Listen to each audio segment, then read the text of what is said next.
Rock and roll Chicago, rock and roll Chicago, my hometown. Well, I was born in the city, gonna rock your city, Chicago. Chicago rock and rollers are the best here around. Yeah, this is Paul Martin And Ray the Roadie for the Rock and Roll Chicago podcast. What's up, Ray? I think you kind of liked my banjo playing the other day. Oh, yeah, it was great. Except those, it's just I haven't had a chance to get the new string, so it still doesn't sound too good. But I think you kind of liked the banjo playing because you kind of took a turn, to a different genre of music today. Well, yeah, I did, but I don't think he plays any banjo. But by the way, you could get the GHS strings for that banjo, That's what I'm going to get, and it's going to sound great. I can't wait. By next week, I'll have the new ones. Yeah, I don't know if it's. I don't know. Like I said, I don't know if it's the strings or not. But good luck with that. Yeah, well, maybe I'll pick up some new picks. That always helps. Yeah. Finger picks, right? Yeah, they're finger picks. Yeah, they fit real nice. But we've made a little turn today. You're right, and we're going a little country on you, and we're talking with Nate Venturelli. Northwest Indiana's own Nate Venturelli, singer, songwriter, and country artist. Yeah, and he is coming along quite rapidly. He's getting some great press nationally. He's got a song called Union Man that has been getting some national acclaim. Yeah, definitely. And I like the song for what it is. And of course, being a former union firefighter, I'm 100% behind that song. Well, that's right. That's great. Let's see what Nate had to say. We talked to Nate, and let's see what's up with Nate. Let's hear the story. Hey everybody, welcome to the show. Today we're speaking with Northwest Indiana's own country singer, songwriter, Nate Venturelli. How you doing, Nate? Hey, Nate. Good. How are you guys? We're doing well, thank you. Doing great. COVID-free.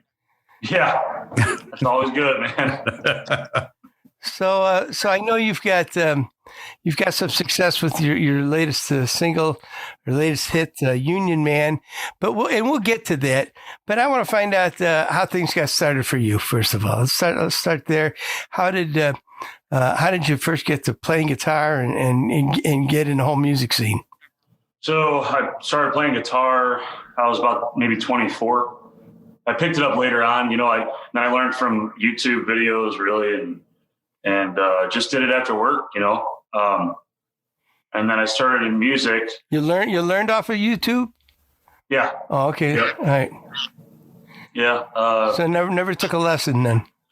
No, never a guitar.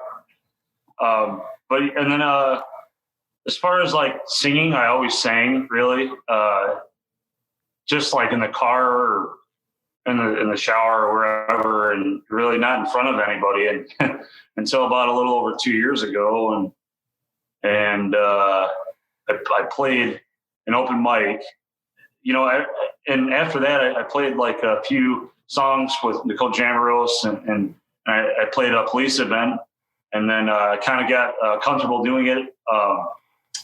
But yeah, for the longest time, I didn't want to start music because I was too scared of what people thought. And then my buddy Brandon encouraged me to get out there and do something with it because he enjoyed the music and believed in me, and he got me started. And I was booked after those few gigs. I was booked pretty much every week up until COVID started.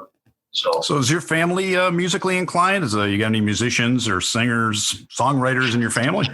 No, not like, big time, but I had a great aunt, and she was a professional singer, but that was a long time ago, in the 50s, I would say.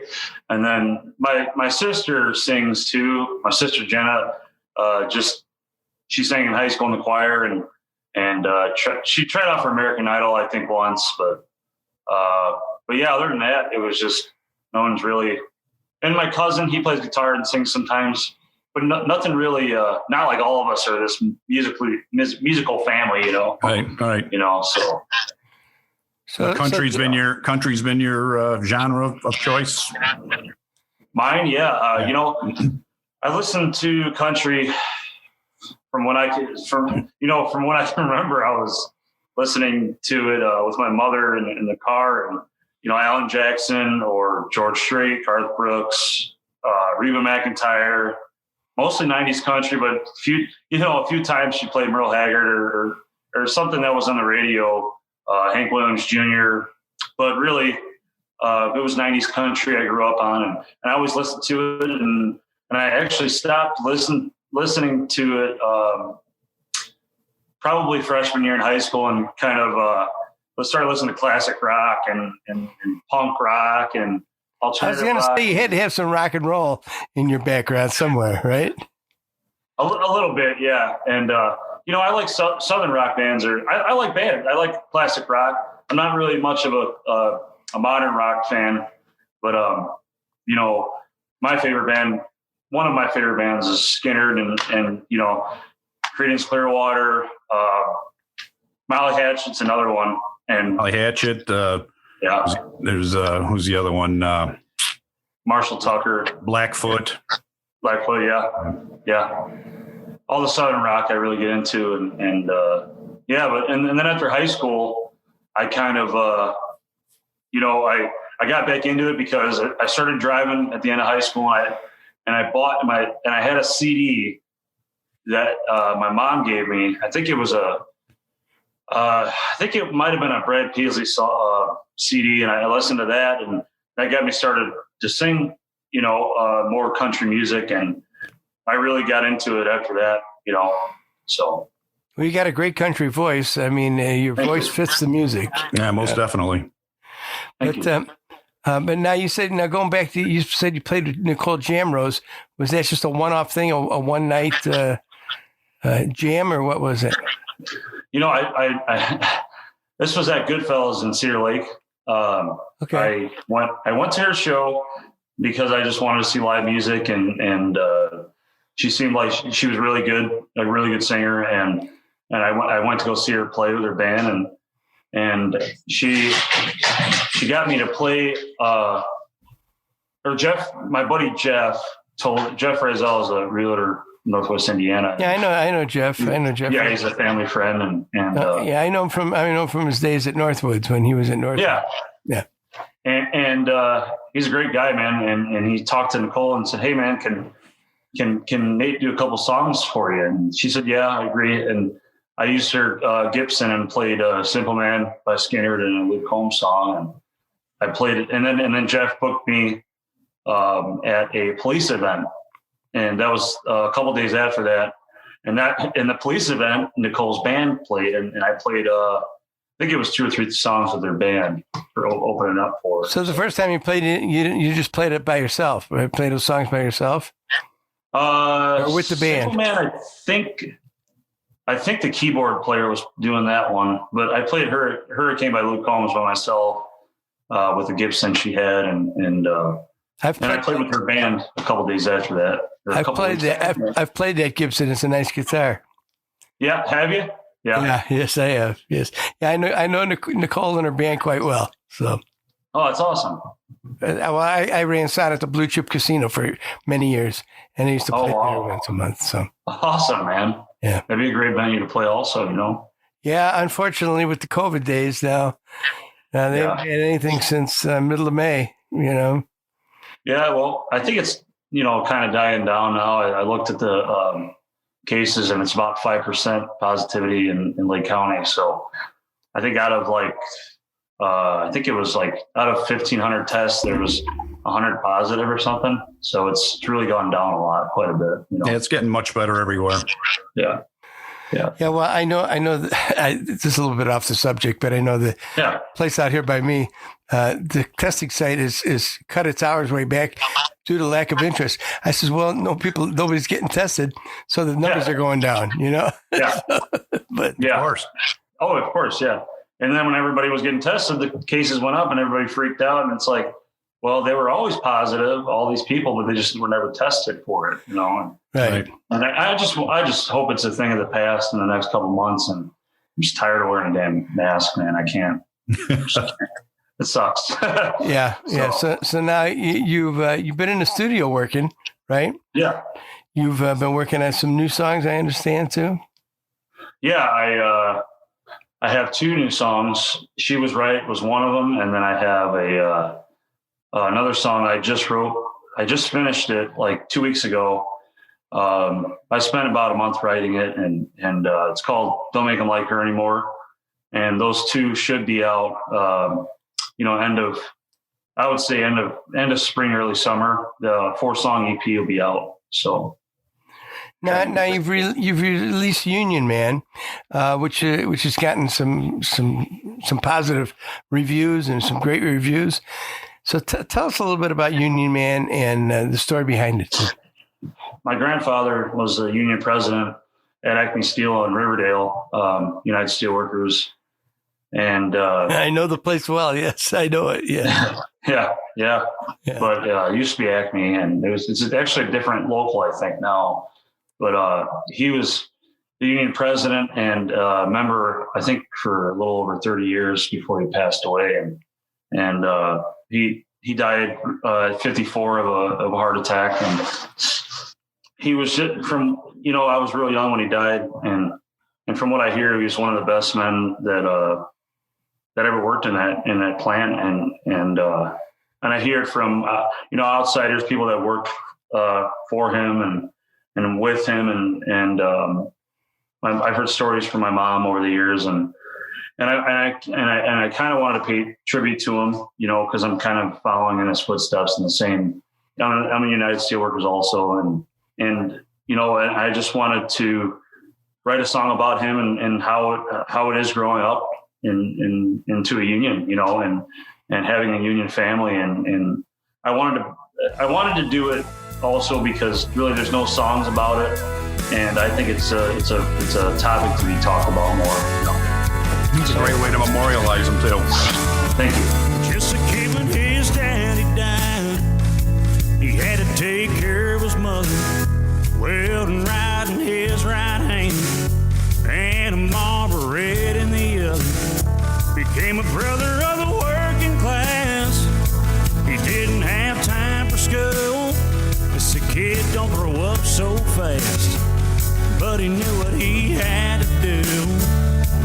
Papa was a union man. He built a life with his bare hands.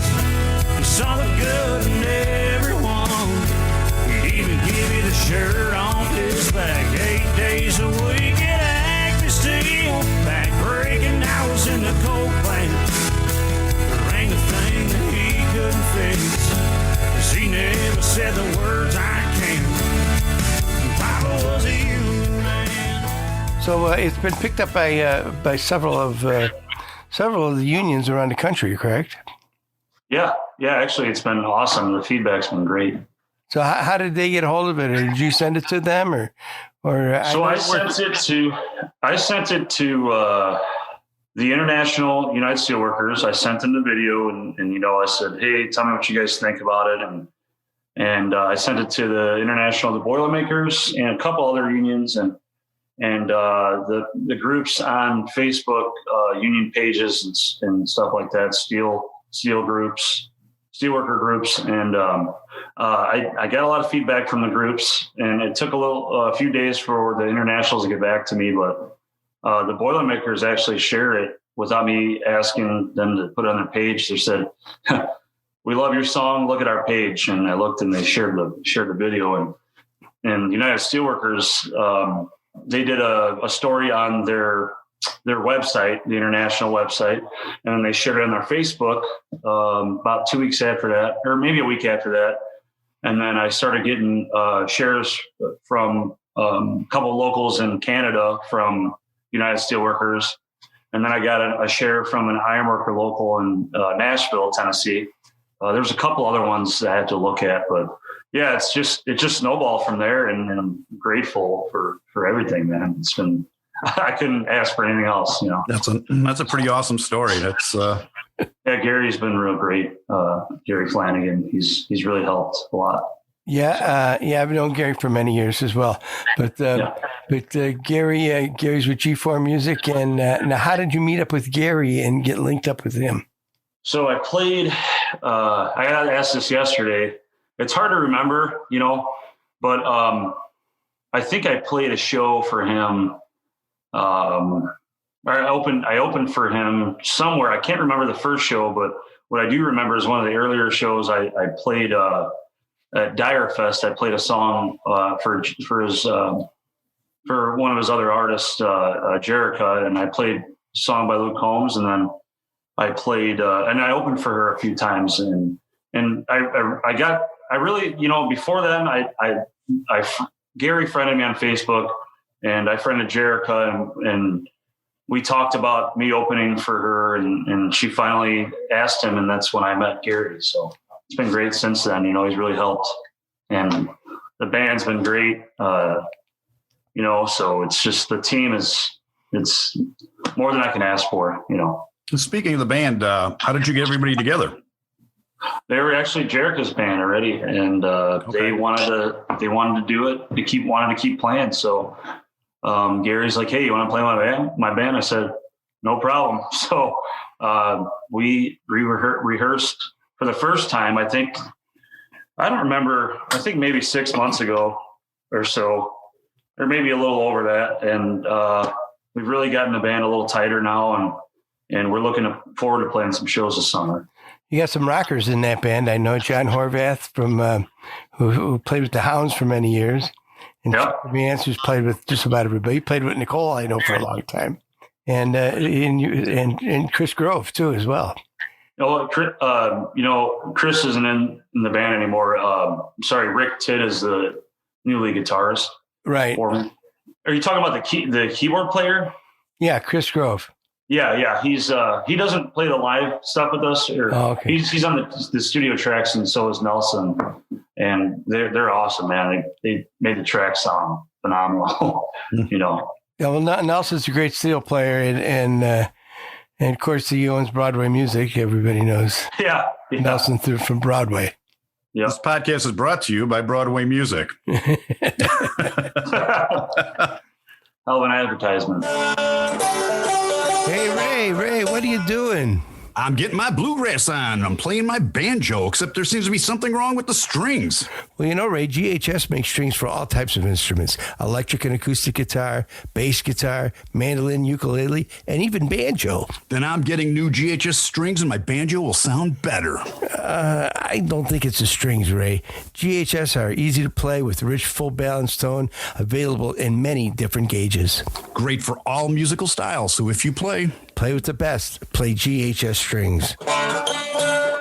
So now you talked about releasing an album, but I've noticed you've released, which is kind of the way the music business has gone, and that is release a song at a time instead of releasing a whole album. When I just started music, like I said, a little over 2 years ago, and I work full time. I'm a welder for NIPSCO, and it's hard to find time to write a whole album, and in that time period, and to be, I could maybe write an album, but it won't be the songs how I want them. So I take my time on them, and I try to make them. I want to put intricate details in it and get all the instrumentation down, and I want them to be perfect at least in my eyes, and I don't really want anything less than that. And I release these couple songs, and then we're going to release a 4-song EP. And then usually the third step is an album, and put those 4 songs with another 4 or 5 songs we come out with at the end of the year, so. I'm sure some of the guys in the band contribute a little bit. Hey, how about if we do this at this point or whatever, right? Oh yeah. They really been supportive and teaching me a lot with that. And Gary too, he's a hell of a promoter, and I couldn't ask for a better team, and just the knowledge they have from playing music over the years it's been great. So tell us a little bit about, you've got another song out right now called Chase My Beer. Yeah. And tell us a little bit about the story behind that. Well, it's about trying to, drown out somebody, and it's over, it's past relationships, and you try to get over someone by going to the bar and having a beer, and shots, and trying to get, it's supposed to be a fun song, and something to be played at the bar, and have a good time, and forget about someone that did you wrong, It's been 5 months since she left me. Said I was a drunk and that we were never meant to be.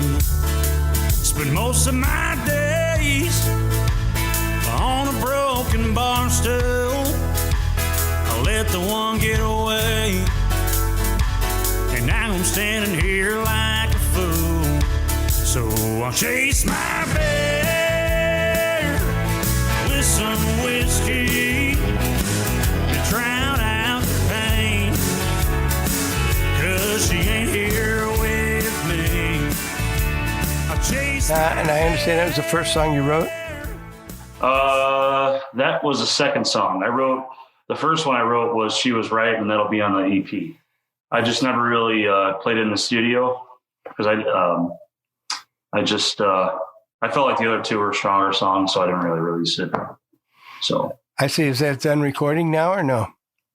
yeah, it's actually in the studio now, and She Was Right in the studio, and we're getting all the instruments for it now, and then I'll go back and do a final vocal, and then I have Don't Make Them Like Her Anymore. I got to go to Gary's today to actually lay down a vocal for that to get all of the instruments down. So Chasing down a beer, talking about shotting a beer at the bar and stuff. That's kind of like, that's a good union. What do you want to call it? Analogy there, because shotting a beer is a Boilermaker. Yeah. I don't really know any union workers that don't drink, so I guess it's perfect. So was it Gary's idea to release the songs one by one? Yeah, I think it was. Yeah. Now, how about, are you married? No, just have a girlfriend. Her name's Megan. And has she inspired any of your writing? The one I just wrote, yeah. It's just hard to find. The girls my age nowadays it's hard to find a decent one. That's it's not posting on social media. Like it's just different. And it was different back then, and the morals are different, and just the generation of the women are a lot different, and you don't find anybody that's gonna cook for you anymore or clean. And I'm not saying they should do it all, but she wants to do things for me, and that's it. It's been great having her in my life, and she's just old school, and I appreciate that. That's very cool. Very nice. Very nice. So do you have anything, any gigs that you've got booked for the upcoming year? Yeah, I have a couple acoustic ones. The one on the 20th at a bar in Lowell called Bear Skis, and I have one on the 27th. That one is, where was that? Illinois at Rich's Tap in, I think, Beecher, or Moments, I'm sorry. And then I have Buddy and Pals on April 3rd, and I have, what was the other one? April 26th, I have Bugaboos. And then I have, I'm opening for a national act, May 15th for Mitchell Tenpenny. He's a signed artist down in Nashville, so that should be fun. That's a show with Jimmy Starr. Are these gigs just yourself or with the band, or? I have the Buddy and Pals is a full band. The one with Mitchell, I think it's going to be a full band. I don't know 100% yet, but we're leaning towards that. And what's another one? There's a couple fests we're playing at the end of the year. I think Popcorn Fest was one of them. And then I think that's in Valpo. I never played it. I've never been to there, but we're just trying to book bands right now. It's just hard to find anyone opened up right now. So, right. But yeah, that's all the upcoming. Well, at least you got something. It's more than something. Yeah, there's a few more, but I'd have to look at the schedules. All right. Well, it's more than many other bands have. Yeah. No, there's others, they have nothing. Yeah, I know it. It's been terrible, man. Terrible. What kind of copy music do you play? I mean, obviously it's country, but I mean, like in the vein of what artist? Oh, who do I kind of base it off of Brooks and Dunn or Luke Combs, or I don't know if you know any of these artists, but oh, sure. Chris Stapleton's a huge songwriter. I'd like to look up to him. It's more, I kind of want to bring, a kind of a 90s / Americana sound back, and just a deeper, 3 chords and the truth kind of thing. And it's just lost in country now. It's just a lot of hip hop country, and it's just not what it was, and I think that Luke Combs tries to bring it back. Riley Green does. And I think it should be brought how it used to be, because that's what country music is. And if it's not played, and 20 years from now, nobody's even going to know what it is anymore, Yeah, So, yeah, I agree with you. As a matter of fact, I had a question here written down for you to ask you about hip hop and when country and hip hop actually collided, Yeah, it's, people say Garth Brooks. That's when it flip-flopped over. But I think I would say late 90s, early 2000s is when it really flipped over to kind of a more upbeat country and more studio beats and less instruments played on the tracks, and hip hop beats. And they kind of sang country to hip hop beats, and people liked it. And it just been, I guess, working for the last 20 years. I guess it does work. I mean, a lot of it is very popular. So yeah. And it's popular, but I'm just not a huge fan of the real like Florida Georgia Line, Luke Bryan, and just can't get into it that much. So it doesn't really have meaning to the songs. Now you've played some pretty big shows and opened for some other national artists. Yeah. Who, where, and who have you played for? I played for Jason Michael Carroll. I opened for him twice, actually. Great guy, man. He's got some great songs, and I don't think he's on a label anymore, but he was a great guy. I opened for, you probably wouldn't know. These are new artists from Nashville, Adam Doliak and Austin Burke. I think they're on a Sony deal. I opened for them too, and then I'm opening for Mitchell Tenpenny in May. So I'm hoping to get more of these. When the bigger guys come up here to Illinois, Indiana, Michigan, Ohio, we're going to try to see if we can work something out in opening. So I hope to open for more national acts. It's a lot of fun, So great way for to get exposure too. Oh yeah. Yeah. It's a huge deal. Mm-hmm. Yeah. When are you open for Mitchell Tenpenny? Where? I mean. Fair Oaks down south of. Okay. Vermont. Yeah. I didn't realize they were having shows down there now. Yeah, they're having one. I don't think they are now, but by May, I think they haven't. They got the go ahead. So I think by then it should be fine. Hopefully. No, definitely. When was the last live show that you did? Have you done any recently? Last live show I did was Bugaboos in Cedar Lake with Frank Rivoli, my good buddy from my childhood. So that was fun. Was that very long ago, or did you? It was. Let's see, maybe 3 weeks ago, 4 weeks ago, something like that. And it was actually the first. I think it was the first show I played after I released Union Man. So there was a lot of people there, and it was awesome.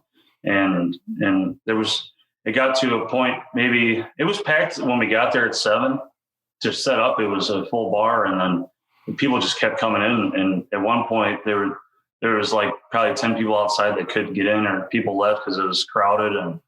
And it sucks, that they couldn't stay for the show, but it's a great feeling to have a packed bar. Sure. Were you worried about COVID though, or anything like that? No, I don't care. No. Yeah, Bugaboos. I've been to Bugaboos. It's not the biggest place. No. That's and it was packed bar, and then they had the other side, the restaurant side. That's where everybody was overflowing to, and they couldn't really see the show because of the wall, and some of them left. But they took out. I think they took out some tables, so it was a little more open in the middle. But it was the whole bar. Just everybody was shoulder to shoulder, you know, even people on the patio outside and smoking and doing whatever, you know. So even if it's a bar that fits 20, as long as it's packed, I don't care, you know. I play the same. So I like a dive bar every now and then. Yes. Sometimes they're the most fun. Yeah. It's more personable. A honky tonk. Yeah. A honky tonk. That's right. So I heard that there's a guy out of New York, for a New York Times writer. He's doing a feature on you. He's also a guest host. Yeah. Bruce Feiler, he's doing he read the story on the United Steelworkers International page, and he contacted Gary off of my music page and said, "Hey, I'm a New York Times writer, 7-time bestseller for New York Times." And Gary's like, "No way." So he looked him up, and he was real, and he wanted to do an interview, and I met him on Zoom, and it was him, Bruce, and we talked for, man, it was close to maybe almost 2 hours, and he was just trying to get the story out for his new book and an article in the newspaper, and he's actually going to interview my mother too, so that'll be great for her also. So that hasn't come out yet. No, it hasn't. He's waiting until, I think he's doing a new project or something. And he said he would let me know when it was out, and I could, you know, of course, print it out. That's one newspaper I'd probably never get into again. So maybe I'll fly up there to get it or something, man. So I hope. That's awesome. So I want to give a shout out to Brandon, your buddy Brandon, who actually got you moving on the whole process. Right? Yeah. Brandon Bisping. Yeah. And I want to thank Brandon for doing so, because you're doing a great job, you know. Thank you. Appreciate you. Now, is Brandon a musician or no? No, but he's a hell of a promoter. So it worked out well, and he believed in all the music, and, you know, he still comes to shows, but he's just got a lot going on with his job, and he moved to Michigan, and he's gonna be moving back here soon. So, and he's always been a huge supporter of me. So it's good to have a friend like that. Yeah, someone that believes in it. So now your music can be found on Spotify, and where else?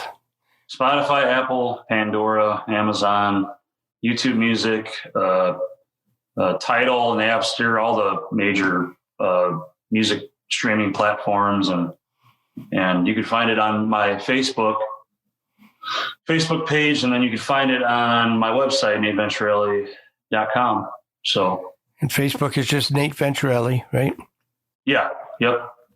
Very good. I appreciate you spending some time with us today. No problem, man. Anytime. Thank you very much. Sounds like you're going to be going a long way. Thank you. I appreciate you. Yeah. Good luck with that. Good luck with everything, and continued success. Awesome, man. Thank you. Hope to see you soon. Definitely. Most definitely. Thanks. Bye-bye. Yep. No problem. So that was Nate Venturelli, singer-songwriter and country artist from Northwest Indiana. Yeah, I got a good feeling about him. I think he's going to be up and coming quite quickly. Well, he's up and coming quite quickly as it is. Yeah, he's moving along. I mean, he's got some great music, and he's getting some great reviews. And, you know, I wouldn't doubt seeing him down in Nashville recording. Yeah, well, it's two great songs I know that we've listened to now. Union Man and Chase My Beer are pretty cool tunes. Yeah, they are. They are. I mean, it's amazing that he took up guitar playing at such a late age. You know, most people start a little bit earlier. Yeah, and I know for a fact that a lot of people have trouble playing once they are at a later age. True. It's especially something like the guitar where you got to really toughen up them fingers. And but he learned via YouTube, and I guess that's the way of the world now, right? See, there's still hope for both of us. Yeah, maybe I'll look up. I'll bet you there's some banjo stuff on YouTube. Oh, sure, there's tons of banjo stuff. Yeah, maybe I'll check that out. Maybe you know what? Maybe I'll just make a YouTube video. See what kind of hits I get. All right, yeah. I think that might be good. Well, as soon as I get them new strings. What kind of hits? You might get punched in the face. I don't know. Well, if you don't like the bluegrass, don't listen to it. Okay. Well, I definitely like Nate's stuff, and he's doing a great job out there promoting, and along with his promoting company, his management, G4 Music Group with Gary Flanagan. And we wish him the best of luck and continued success with what he's doing. Most definitely. Make sure you all check him out. Check his website, his Facebook page. And when he gets out around here, definitely go and see him. Otherwise, if you got nothing to do, you should go check out the Illinois Rock and Roll Museum on Route 66 in beautiful downtown Joliet, Illinois. Should be opening hopefully this summer. But until then, check out their website, roadtorock.org. And sign up for a charter membership. That's right, folks, a charter membership. You get all kinds of cool benefits. Yes, indeed. Very cool. I'm a charter member. Oh, yeah, so am I think. You are, I believe. Yes, I am. Yes, we both are. I don't know. It's been so long. I've been cooped up in the house too long, I think. Yeah, well. All right. Well, thanks for listening, everybody. We'll see you next week, and have a great day. See you next Tuesday. Same rock station, same rock time, same. No, it doesn't fit in with the Batman thing. See you next week, everybody. Rock and Roll Chicago podcast does not own the rights to any of the music that's played on this podcast. The music is used to promote the band or musicians that are interviewed. Rock and roll Chicago. Rock and roll.